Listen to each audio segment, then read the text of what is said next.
Good afternoon, everyone. My name is Chris Adlam with Youth Pledge for Employers, and I'm delighted to be joined by Sam Edwards, the Managing Director of Yawn Marketing. Good afternoon, Sam. Hi, Chris. How are you doing? Yes, not too bad. I'm very grateful for you giving up some time this afternoon to talk to me. I guess my start for 10 really has to be, can you please tell us a little bit about Yawn Marketing and what you do? Sure. So we're a marketing agency and consultancy based in Norwich, based in the heart of the city, really. And we have, I suppose, a bit of an identity crisis in that on one hand, we do what we think of as agency work, where we run people's social media campaigns for them and email marketing and things like that for our clients. And analytics kind of data work. And on the other hand, as a kind of consultancy, we tend to pull marketing strategies apart, ask some quite difficult questions to our clients, and get pretty nosy, really, and then hopefully piece together strategies that work after that. So I enjoy it from that point of view, and that we get to kind of make meaningful decisions at a kind of top level. That's fantastic, and I love how you've actually started touching on the kind of things you actually do there, because like speaking as someone who I think I definitely had an interest in getting into marketing at some point in my sort of early career and when I was at school and stuff, but it was one of those things where actually the more I've sort of thought about marketing in general, I thought to myself, you know what, I actually have no idea what is actually involved, if you see what I mean. So can you maybe just touch a little bit more on some of the sort of services you offer, and as I say, and break down what they actually involve? Yeah, well, the wonderful thing about marketing is it really does cover everything, but also I suppose nothing in the so services that I could talk about are, for us, yes, social media, email marketing, running digital advertising, doing some brand work where we'll help people come up with a logo and a kind of identity for their brand, building websites for some folks. Yeah, there's a lot of numbers stuff involved as well with data and things like that. But I've already there kind of covered the problem. I said it's everything, really. Any business, any charity, any organization that are trying to communicate with their public, whether that's customers or kind of memberships, things like that, they're doing that through marketing. So a lot of people are in what I would think of as marketing roles, and they don't really know it yet. And that means that if you're a really good artist and you want to start working in the kind of commercial world and in the kind of professional world, there's probably a space for you as a graphic designer, designing websites, for example, or designing really funky billboard advertising and things like that. If you're a really good writer, then there's a huge opportunity to be writing content for those kinds of vehicles. And likewise, I would say if you're a mathsy, statsy kind of person, then again, a huge amount of what we do involves big data at some point, and there's a lot of number crunching to be done there. No, that's brilliant. I think you've given, like I said, a nice diverse breakdown of all the different parts there. I don't expect you to throw any names out here, but can you sort of give us an example of maybe a client who's come to you and, as I say, yeah, sort of using some of the things you've said there, and maybe the services you provided them with, and maybe sort of how to put it, the process you went through to sort of get to, I say, whatever end product you ended up providing them with. Sure. So my favorite exercise to run at the start of any project uses adjectives. So a good example that we're running right now actually is with a festival, a regional festival, doing an arts festival as it goes, that've been running for years and years. In fact, more than 250 years, I think. So they really are old. What we're doing with them is, again, marketing covers an awful lot of stuff. So our first exercise there is to get their leadership team or their kind of internal team to describe the organization in 3 adjectives. We then get their members, people who've gone to the festival, to describe the organization in 3 adjectives. And the really interesting thing there is we'll come up with some kind of consensus between the two, and the difference in these 3 words and those 3 words kind of shows you the gulf that they've got from a marketing point of view. So it might be that they end up saying, we're really engaging, we're really vibrant, we're really active, and the community says they're really boring and they're kind of dry and old school. I hope that won't happen. But if it does, it tells us very clearly what our marketing challenge is. We've got to present them as a more young, vibrant, energetic kind of organization. So as I say, from a personal point of view, that's the bit of marketing that always gets me excited, and that I can kind of really sink my teeth into. That's amazing. And yeah, as I say, I could definitely see why you'd want to get your teeth stuck into that part. And the process you go through there, that's really interesting as well. Something I always think about the other day is I think anyone who doesn't know much about marketing would probably think to yourself, okay, I need to be creative in some way to work in marketing. And I think with the evolution of technology, especially the progress in smartphones, there's probably been never been more mediums or ways that people can be creative and display their creativeness. Sort of, as I say, anyone sort of at high school and stuff, who has got access to a smartphone can, create things, upload things, create lots and lots of content.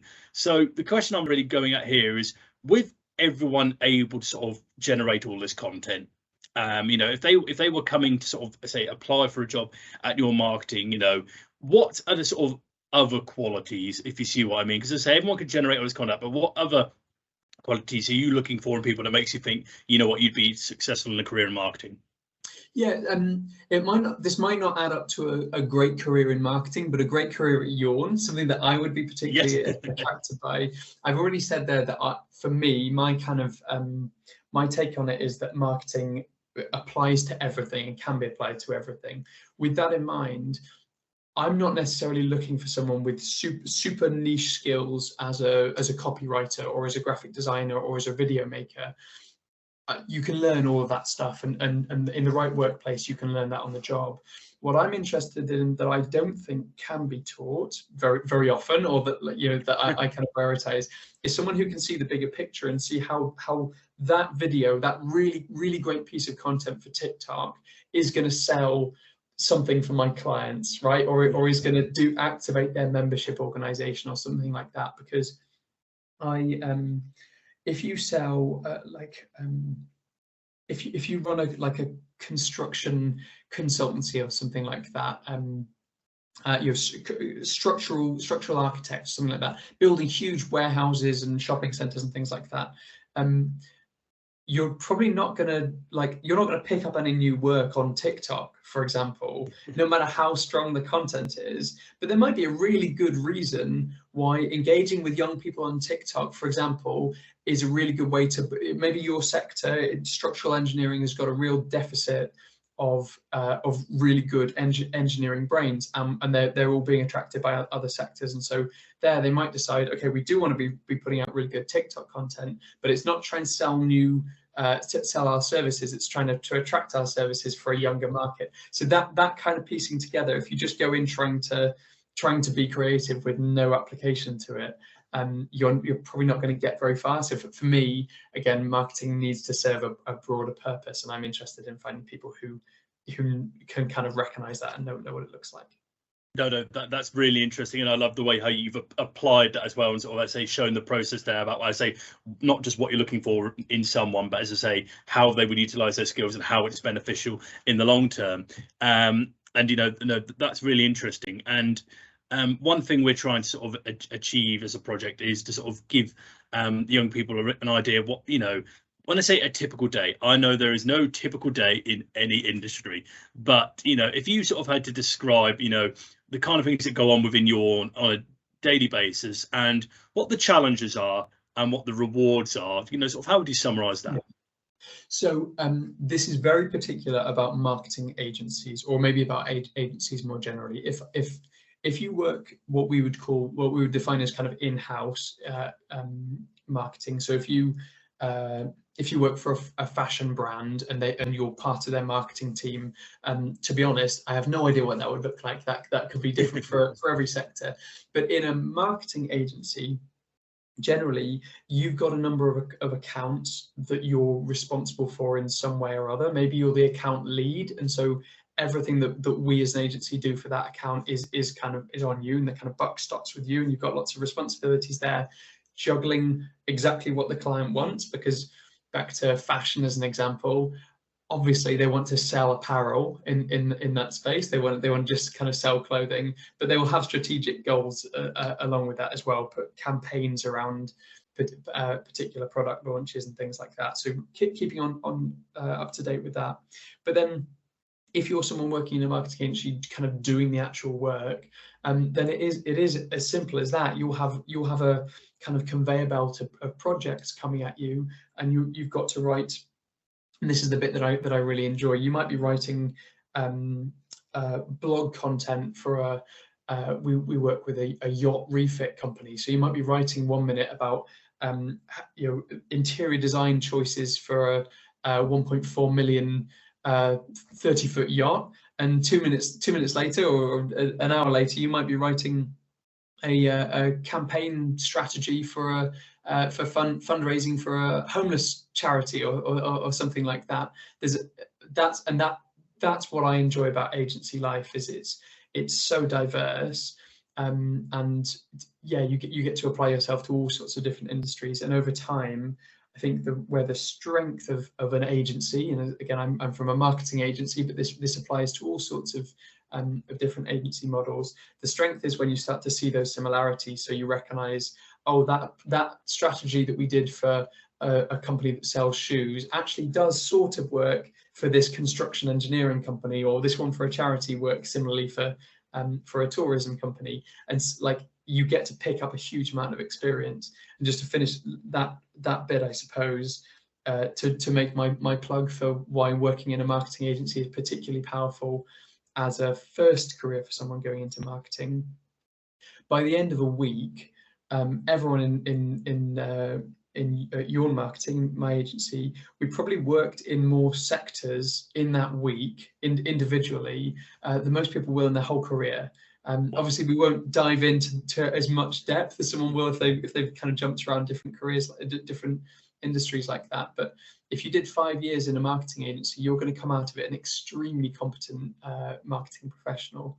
The downside, of course, is that lifestyle isn't for everyone. That way of working isn't for everyone. It's like if you crave kind of structure and stability, and you come into work and you know exactly what projects you're going to be working on from 9 to 5, then a marketing agency might not be the best pick. No, thanks, and I appreciate, as I say, yeah, the honesty of the, as I say, the sort of the rewards, what the as I say, sort of work lifestyle is like, and the challenges. And I do a lot of sort of advising of young people and coaching of young people work-wise. And when it comes to sort of more creative careers and like working within a marketing agency, I would be advising someone, whether they were at university or whether they were sort of just at school or something, if they want to get into a field like this, they probably need to be. And my question will be asking you, because you're the experienced person, is I would probably be advising them to doing research or building a portfolio or something like that. What would your advice be for some young person, let's say whether they're going to university or whether they're looking at another route, if they wanted to get work in a marketing agency, what kind of things can they be doing in their spare time now that would really benefit them? Okay, 2 things. First off, get on LinkedIn immediately. build a strong profile and find a network that you enjoy. But the second thing, once you've done that, if you do find a network that kind of piques your interest, and you find lots of creative people who are kind of inspiring and doing interesting work, start communicating with them. If you want to talk to the CEO of some massive marketing company, you're probably not going to get through. But if you find someone who's doing an entry-level job, who might be where you want to be in 3 or 4 years, the worst they can do is completely ignore you. The best they can do is hop on a video call and give you some one-to-one advice and say, oh, well, my first job looked like this, my day-to-day looks like this.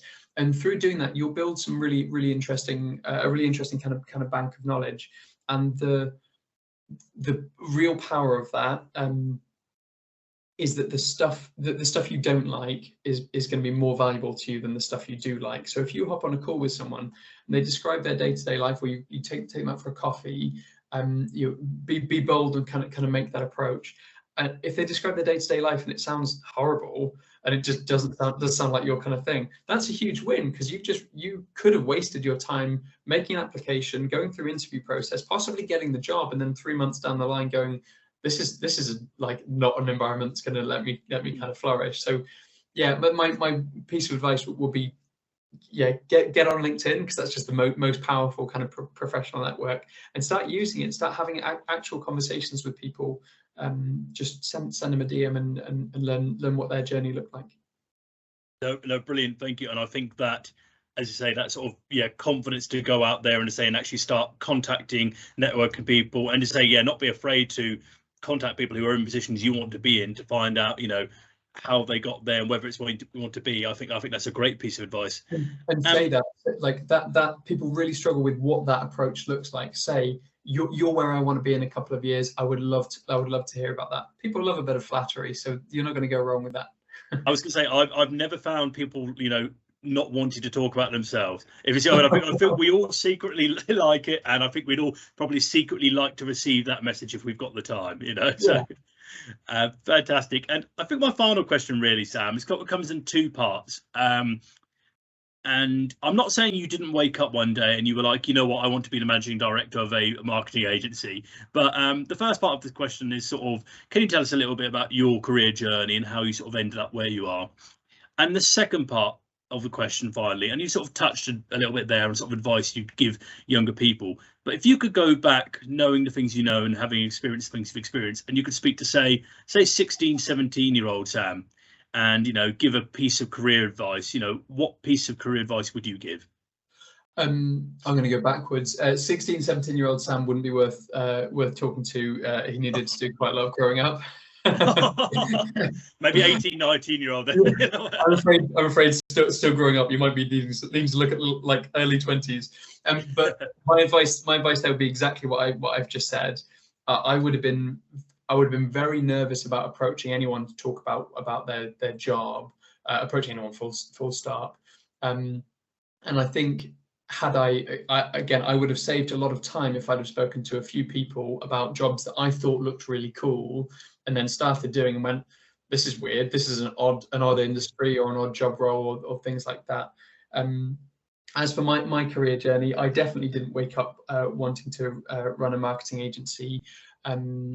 It's pretty much happened by accident, in that I've just, and yeah, again, maybe possibly this is another piece of advice. I've just followed what I really enjoy and what I like doing. So as I found more clients, that I was a freelance marketing consultant for a while, and I just found clients that I really liked working with, and there were more of them than there was kind of hours in my day. So I started hiring people and working about it that way. And I try not to do very much stuff in my working life that I don't enjoy, and I know that I encourage the same thing from my staff. No one should be in a job that they're not having a really good time doing. And if you carry on following the good stuff, you're going to end up in a pretty happy place. I think that's a lovely note to end on. And thank you, Sam, for your time this afternoon. Thanks very much. Cheers. Thank you.